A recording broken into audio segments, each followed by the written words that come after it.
Welcome to medialearns.com। और दोस्तों स्वागत है आपका इस synth basic video training series के अंदर। इस वीडियो ट्रेनिंग सीरीज़ में मैं आपको बता रहा हूँ डिफरेंट सिंथ्स के बारे में कि कैसे इनको यूज़ करते हैं।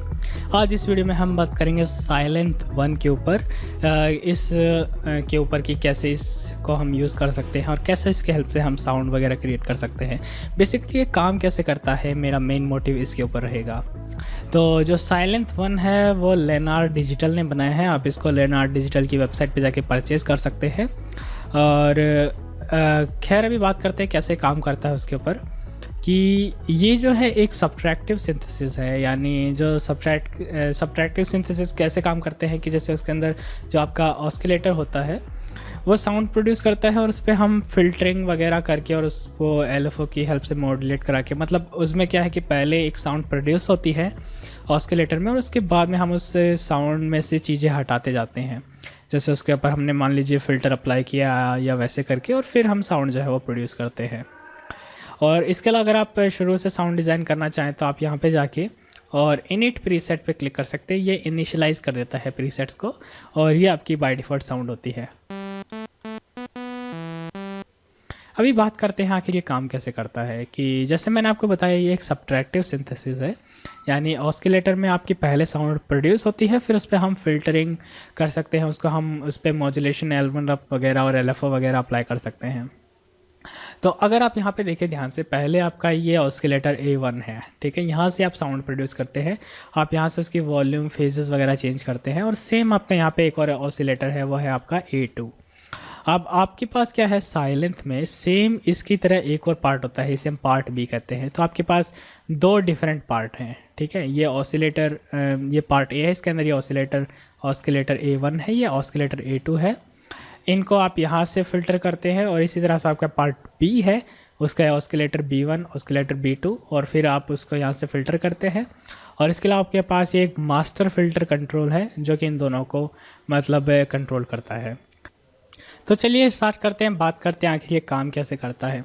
तो ये आपका ऑस्किलेटर A1 है, ठीक है। अब यहाँ पे सबसे पहले आप वेव टाइप सेलेक्ट करते हैं कि आप कौन सी वेव चूज़ करेंगे। जैसे यहाँ पे आपकी 100 वेव है, फिर आपकी ये पल्स है, ठीक है। और आप इनका नाम यहाँ पे देख सकते हैं, ये ऑस्किलेटर A1 वेव का टाइप यहाँ पे लिखा हुआ है, तो आप यहाँ से चूज़ कर सकते हैं। इसके अलावा ये कितनी वेव होंगी, जैसे अभी तो सिर्फ एक वेव फाइल प्ले होगी। और आप यहाँ पे वॉइसेस से सिलेक्ट कर सकते हैं। फॉर एग्जांपल जैसे आप यहाँ पे, ठीक है, तो यहाँ पे 6, एक तरह से बोल सकते हैं 6 ये जो वेव है एक साथ प्ले हो रही है, 6 इंस्ट्रूमेंट एक साथ प्ले हो रहे हैं। अब यहाँ पे आपके पास में रीट्रिगर का ऑप्शन है, यानी ये 6 की 6 जो पल्सेज है ये एक ही फेज से स्टार्ट होती है। या ऑस्किलेटर जैसे मान लीजिए अपनी स्टार्टिंग पोजीशन जो है ये है, यहीं से मूव करना स्टार्ट करता है, तो एक तरह से इसकी जो वॉल्यूम है मल्टीप्लाई होती है। बट अगर आप रीट्रिगर को ऑफ कर दें तो ये रैंडमली चलती है, जैसे एक तरह से ऑस्किलेटर हमेशा ऑन रहता है और ये वॉल्यूम चलती रहती है। तो आपको थोड़ी वाइड फीलिंग आएगी अगर आप हेडफोन में सुने। और रीट्रिगर को ऑन करेंगे तो एक सिंगल फेज में रहेंगी ये।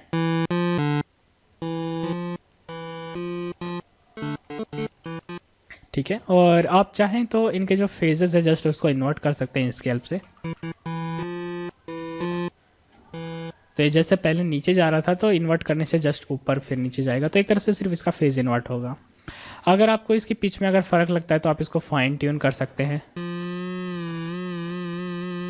तो एक तरह से आप इसकी जो पिच है उसको चेंज करते हैं। इसके अलावा आप इसकी पिच को इधर से भी चेंज कर सकते हैं, जैसे इसका ऑक्टेव बढ़ाना हो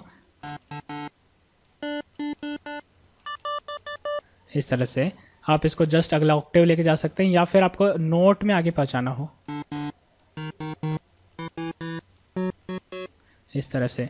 तो एक तरह से जब आप मान लीजिए यहाँ पे D प्ले करेंगे तो नोट अगला बढ़ा देंगे तो D हैश इस तरह से हो जाएगा, तो वो चीज़ है। और इसके अलावा आपके पास पे सेम कंट्रोल जैसे वॉल्यूम इसकी, इसके अलावा इसका फेज़ अगर आपको आगे पीछे करना हो तो इसका जो एक तरह से स्टार्टिंग या एंडिंग फेज़ है वो है। इसके अलावा ड्यूटन है, डिफरेंट जो आपकी 100 वेव है उनके बीच में पिच के लिए।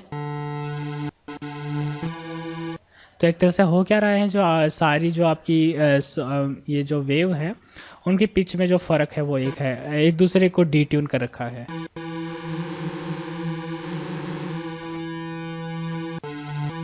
और स्टीरियो से कितनी वो मतलब स्प्रेड है, इस तरह से। और पैनिंग तो आपको पता ही होगा लेफ्ट या राइट ईयर में। तो इसी तरह से ये आपका ऑस्किलेटर A1 है। सेम कंट्रोल आपके पास ऑस्किलेटर A2 में होते हैं। तो अगर आपको यहाँ पे कोई ऐड करनी है तो आपको सिंपली वॉइसेस इसकी बढ़ानी पड़ेंगी। जैसे मैं यहाँ पे एक ये ट्रायंगल वेव सेलेक्ट करता हूँ, सॉरी सॉ वेव, और इसकी वॉइस बढ़ाता हूँ और इसका रीट्रिगर मैं ऑफ कर देता हूँ।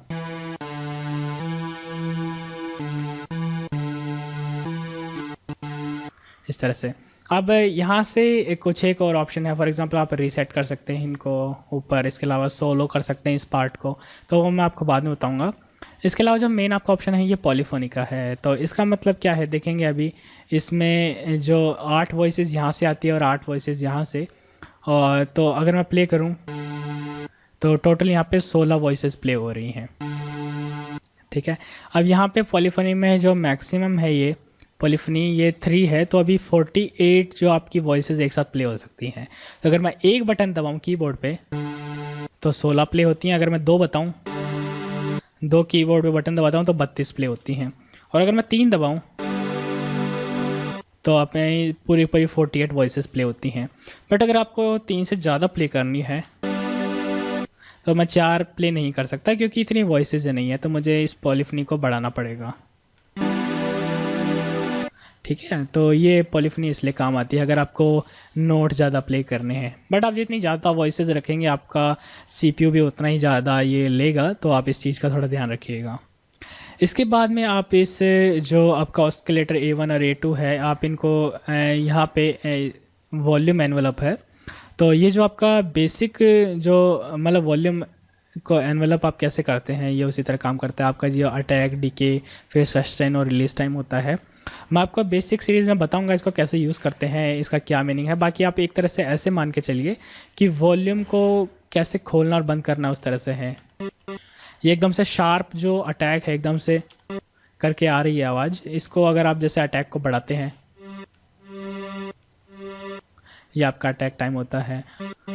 और ये जब तक हम नोट दबाए रखते हैं और जैसे ही छोड़ता हूँ ये बंद हो जाता है, तो कितने टाइम तक वो रहता है हम इसको रिलीज टाइम से, जैसे मैं इसको थोड़ा बढ़ा दूँ और फिर एक बार दबाऊँ बटन, इस तरह से और बढ़ा दूँ,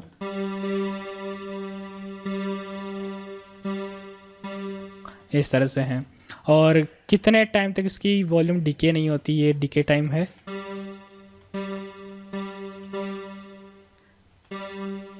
तो एक तरह से स्मूथ ट्रांजिशन है। और अगर मैं डीके को बढ़ा दूँ तो इसकी मैक्सिमम वॉल्यूम कुछ टाइम तक रहती है। इसी तरह आपका सस्टेन है, तो हम इनको एडजस्ट करके साउंड वगैरह क्रिएट कर सकते हैं। तो अभी के लिए मैं इसे इस तरह कर देता हूँ, थोड़ा सा और बढ़ा देता हूँ खैर इसे।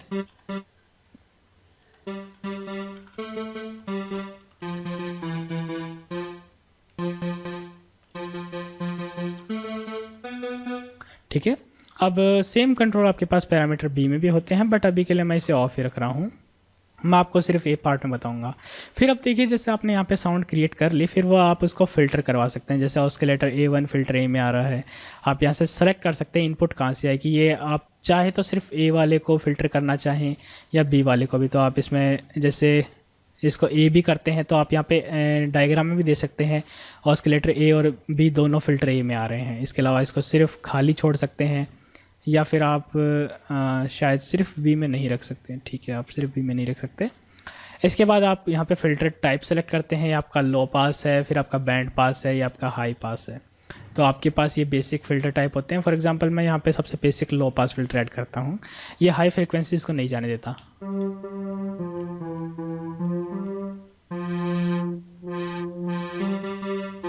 ठीक है। और ये रेजोनेंस वॉइस है,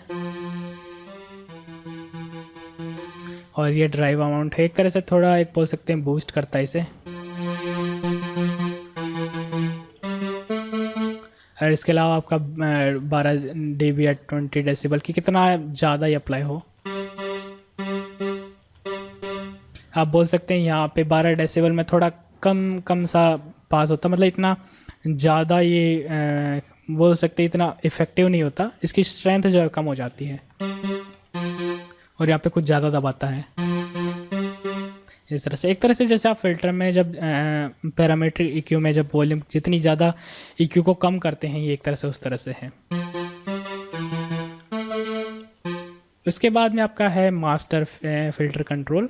तो एक तरह से आपने यहाँ पे फिल्टर कर दिया, उसके बाद भी आप यहाँ से एडजस्ट कर सकते हैं।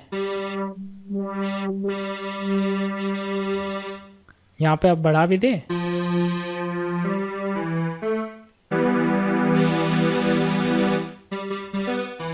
इस तरह से। तो आप यहाँ पर वही सेम आपके पास रेजोनेंस कंट्रोल है, इसका वाला की ट्रैक है।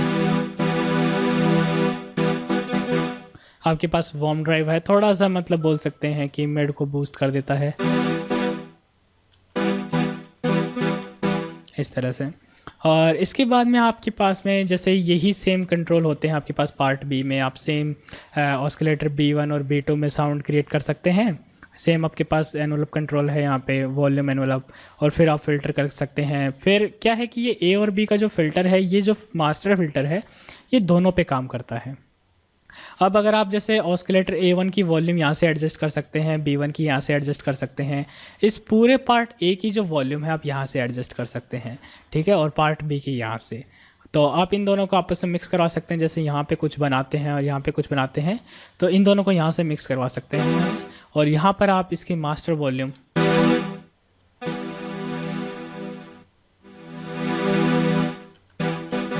वो यहाँ से एडजस्ट कर सकते हैं। अब यहाँ पर हमारे पास फाइनल जो बचते हैं वो है आपका मॉड्यूलेटर एनवलप, यहाँ पे LFO, और आपका ये मिसलेनियस। तो बात करते हैं मॉड्यूलर एनवलप की। तो जैसे ये हमारा जो एनवलप था, ये हमारा था वॉल्यूम के लिए। तो attack time, decay, sustain, release time, ये सेम आपके पास होते हैं, लेकिन ये आप कहाँ अप्लाई करेंगे उसके लिए आपको यहाँ से लिस्ट में चूज़ करना पड़ता है। तो आपके पास ये बहुत सारे पैरामीटर है, जैसे वॉल्यूम A, B, ठीक है, उनकी वॉल्यूम का आपको सेम आप यहाँ पे अप्लाई कर सकते हैं। आप पिच A, B इनको भी मॉड्यूलेट करवा सकते हैं, इनका फेजेस को या फिर इनकी पैनिंग को। तो आपके पास में बहुत सारे ऑप्शन है। तो मैं आपको जो है कट ऑफ को मॉड्यूलेट करके बताता हूँ। पहले आपको इसको अप्लाई करने के लिए इस नॉब को या तो -10% या फिर -+10 पे रखना पड़ेगा।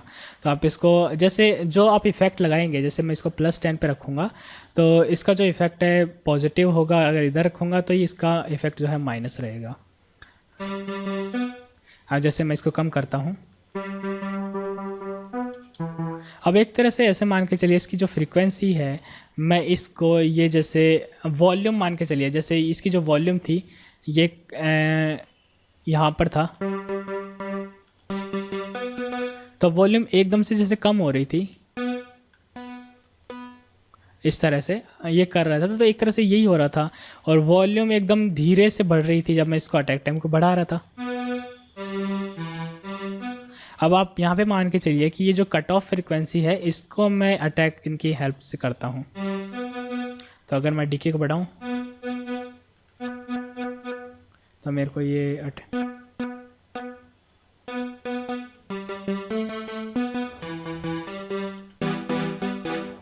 ठीक है, और इस तरह सस्टेन को अगर बढ़ा दूँ थोड़ा सा, रिलीज को ज़्यादा और डीके को कम,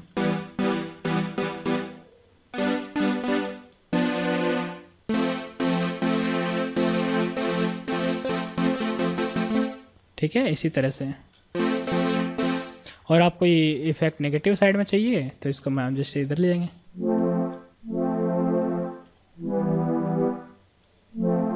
तो फ्रीक्वेंसी पहले ज़्यादा से कम हो रही थी, जैसे इस तरह से जा रही थी, अब इधर से कम की तरफ जा रही है।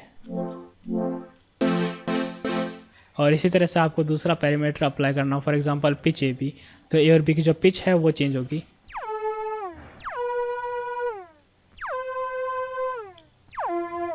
और इस तरह से पिच डाउन करनी है तो इधर कर देंगे।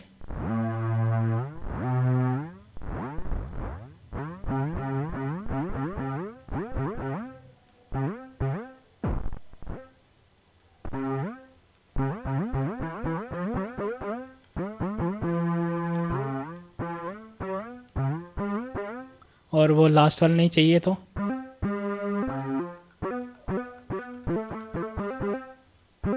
या फिर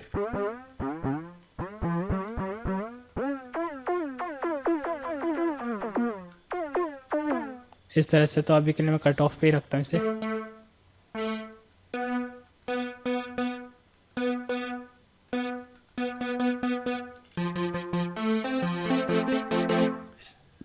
सेम इसी तरह आपके पास एक मॉड्यूलर एनवलप दूसरा है, अगर आपको किसी दूसरी प्रॉपर्टी को अगर आपको मॉड्यूलेट करवाना है।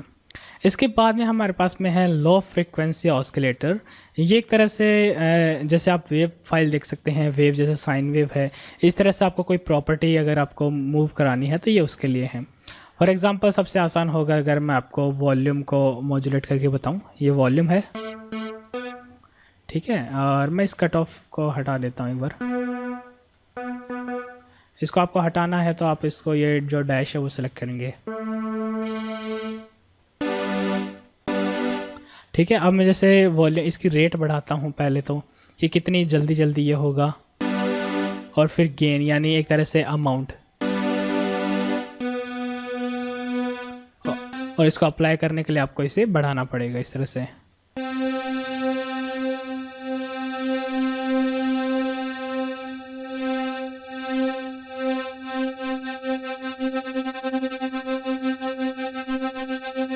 तो एक तरह से साइन वेव के रूप में चल रहा है। इसी तरह मैं स्क्वायर कर लूं,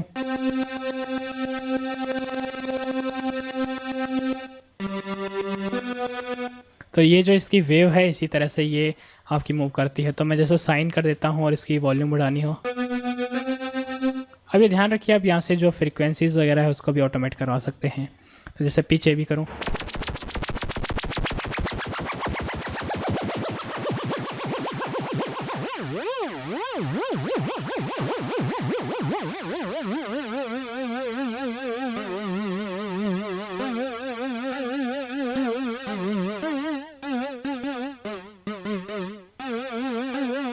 कुछ इस तरह से। तो आप इस तरह से इंटरेस्टिंग इफेक्ट क्रिएट कर सकते हैं। इसके अलावा आप इनके नीचे दूसरा ऑप्शन भी देख रहे होंगे, अगर आपको सेम मॉड्यूलर एनवलप से मल्टीपल प्रॉपर्टीज़ एनिमेट करवानी हो, उनको करवाना हो मॉड्यूलेट, तो आप यहाँ से जैसे कट ऑफ ए भी सेलेक्ट करके और यहाँ से जैसे वॉल्यूम ए भी इस तरह सेलेक्ट कर सकते हैं, और यहाँ से अमाउंट आप सेट करके दो प्रॉपर्टीज़ एक साथ जो है वो मॉड्यूलेट करवा सकते हैं। तो ये आपका इस तरह से काम करता है।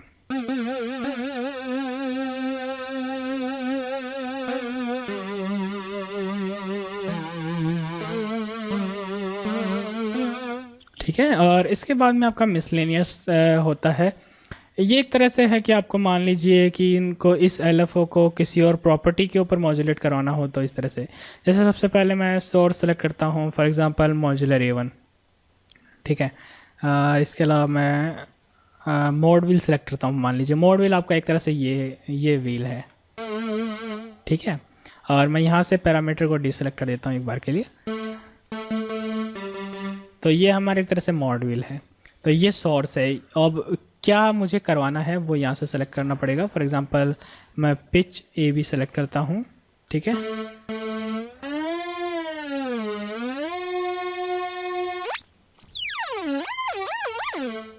और इसके अंदर फॉर एग्जांपल मैं यहाँ से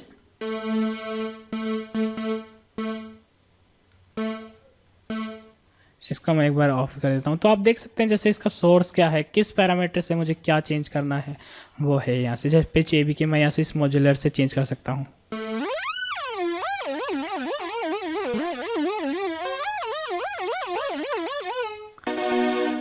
तो ये आपका मिसलेनियस है, पर जैसे मैं इसको ज़्यादा यूज़ नहीं करता तो मैं आपको इसके बारे में इतना ही बता सकता हूँ। अभी जो कुछ एक जो मेन ऑप्शन बचते हैं वो आपके ये हैं, जैसे ये तो आपका मॉड्यूल। इसके अलावा आपके पास में ये ट्यूनिंग है, पिच बैंड,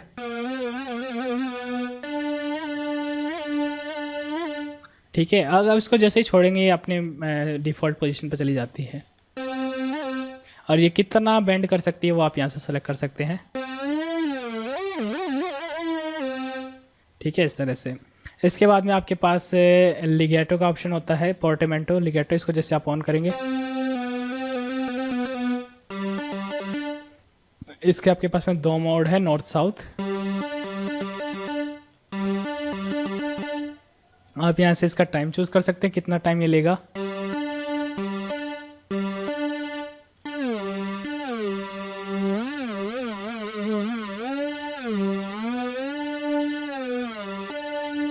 इस तरह से इसमें साउथ कर दूं।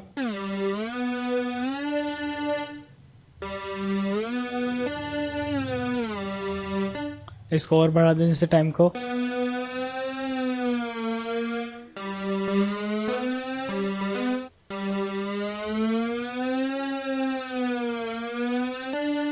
ये आपके जैसे इसको आप ऑन कर सकते हैं, तो आप इस तरह से पोर्टमेंट इफेक्ट क्रिएट कर सकते हैं। अब जब आप साउंड अपनी तैयार कर लें,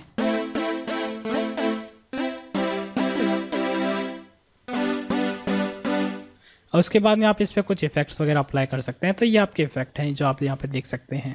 तो चलिए अब बात करते हैं इसमें इफ़ेक्ट्स की, और मैंने साउंड थोड़ी चेंज की है, बट अभी बात करते हैं हम इसमें इफ़ेक्ट्स की, कैसे इनको अप्लाई करते हैं।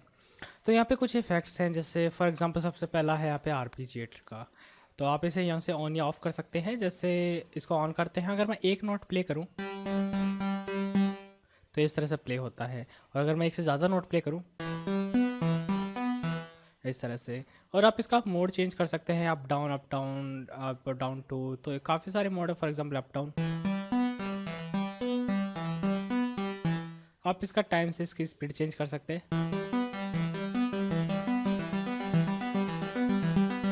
और गेट से उसके नोट की लेंथ को।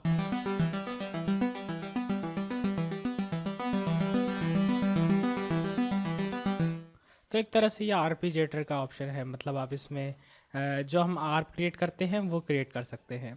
इसके अलावा हमारे पास डिस्टॉर्शन है। तो अलग अलग टाइप की डिस्टॉर्शन है, फॉर एग्जांपल ओवर ड्राइव या फोल्ड बैक। तो आप इनका अमाउंट सेट कर सकते हैं, और ड्राई और वेट से कि कितना आपको इस पर अप्लाई करना है। 100% वेट से ये एकदम पूरी तरह इफेक्ट अप्लाई हो जाएगा। तो आप इसको टेस्ट कर सकते हैं इसके अलग अलग सेटिंग्स के साथ। इसके अलावा बिट क्रश, और वही आपका फेजर इफेक्ट।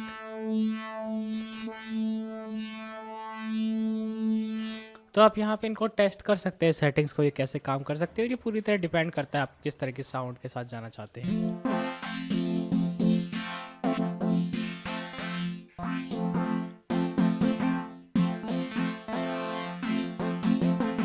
इस तरह से। और इसी तरह आपका कोरस इफेक्ट है।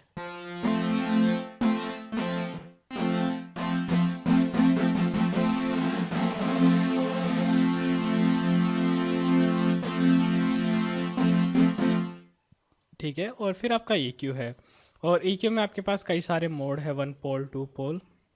और इसमें आपके पास जैसे आप बेस को इंक्रीज कर सकते हैं, और बेस डिवाइड बाय फ्रीक्वेंसी।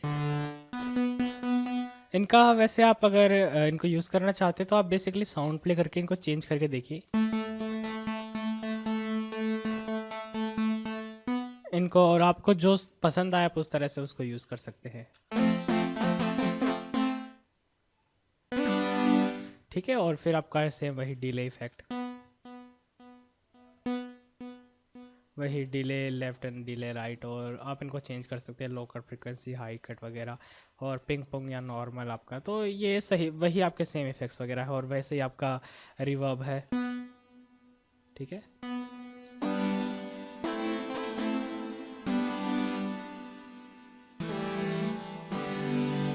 और फिर आपका कंप्रेशन आ जाता है, वही सेम कंप्रेशन वाला। आपको एक थ्रेशोल्ड सेट करना होता है, अटैक टाइम, रिलीज टाइम, और आपका रेशियो।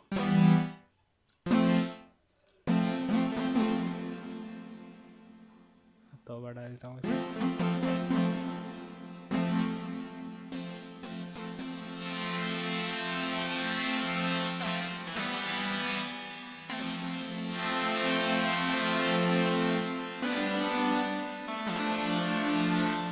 तो इस तरह से आप यहाँ पे साउंड डिज़ाइन कर सकते हैं।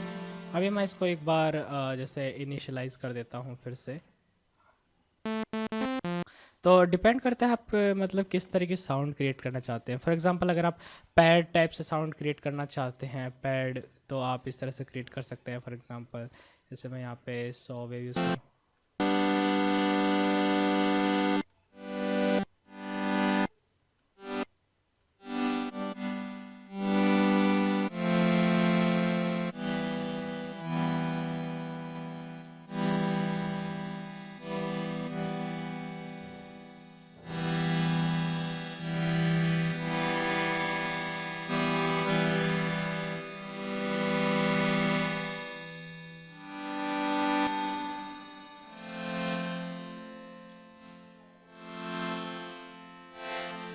तो इस तरह से आप 100 वेव क्रिएट कर सकते हैं। और मैं अगर जैसे इसको लो पास कर दूँ,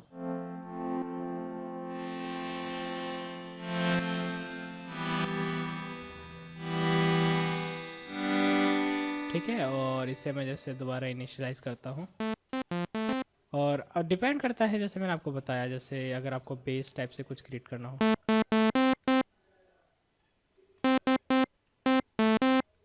और इसी तरह से आपका पार्ट भी होता है यहाँ पे।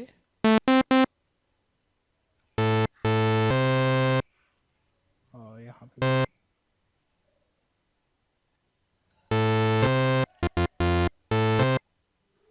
और इसे मैं ये भी कर दूँ।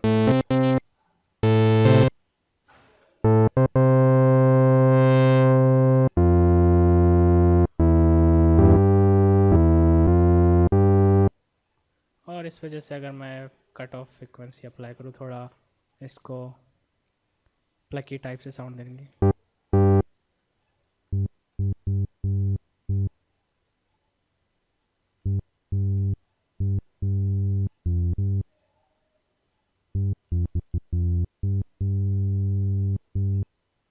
अप्लाई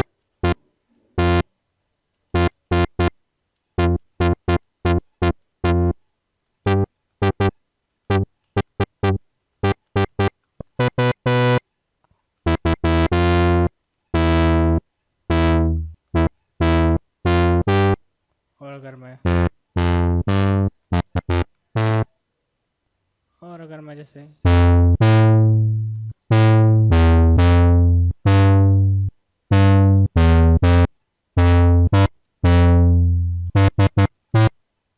ट्रिगर जैसे ऑफ कर देता हूँ।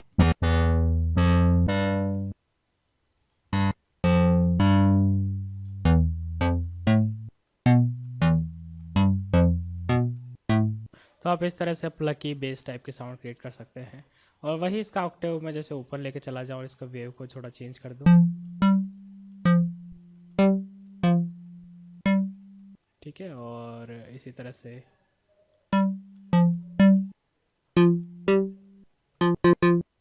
और इसका जैसे फॉर एग्जांपल इसका मैं डी ट्यून थोड़ा बढ़ा देता हूँ।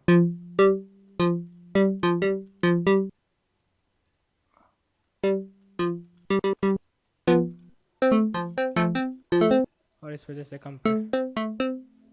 कंप्रेशन नहीं, रिवर्ब अप्लाई करते हैं।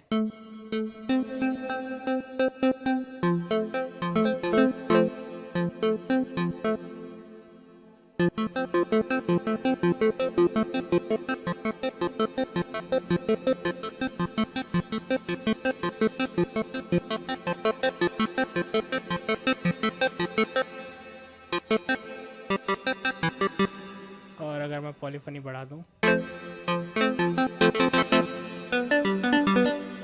और अगर मैं पोर्टमेंट ऑन करूं,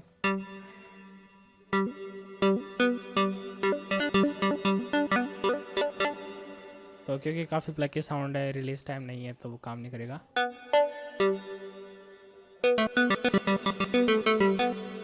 तो आप इस तरह से साउंड डिज़ाइन कर सकते हैं। बाकी पूरी तरह डिपेंड करता है आप किस तरह की साउंड के साथ जाना चाहते हैं। आपको प्लकी साउंड चाहिए, पैड टाइप की चाहिए, बेस चाहिए, या फिर कोई लीड टाइप की साउंड चाहिए, तो आप इसमें वो क्रिएट कर सकते हैं। पूरी तरह से आपके लिमिटेशन पे है। आप बाकी यूट्यूब पे साउंड डिज़ाइन विद साइलेंट के ट्यूटोरियल्स देख सकते हैं, और शायद फ्यूचर में मैं खुद भी इसके लिए ट्यूटोरियल करूँगा। तो खैर इस वीडियो के अंदर फिलहाल इतना ही। मैं आशा करता हूँ आपको ये चीज़ें समझ में आई होंगी। इसलिए कोई अगर आपको प्रॉब्लम है तो आप मुझे नीचे कमेंट सेक्शन में पूछ सकते हैं। अगर कोई सुझाव या सजेशन है तो भी आप मुझे दे सकते हैं।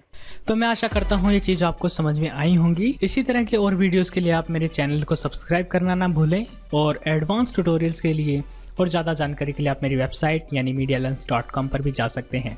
तो इसी के साथ मैं आपसे मिलता हूँ मेरी अगले वीडियो में। So thank you for watching this video.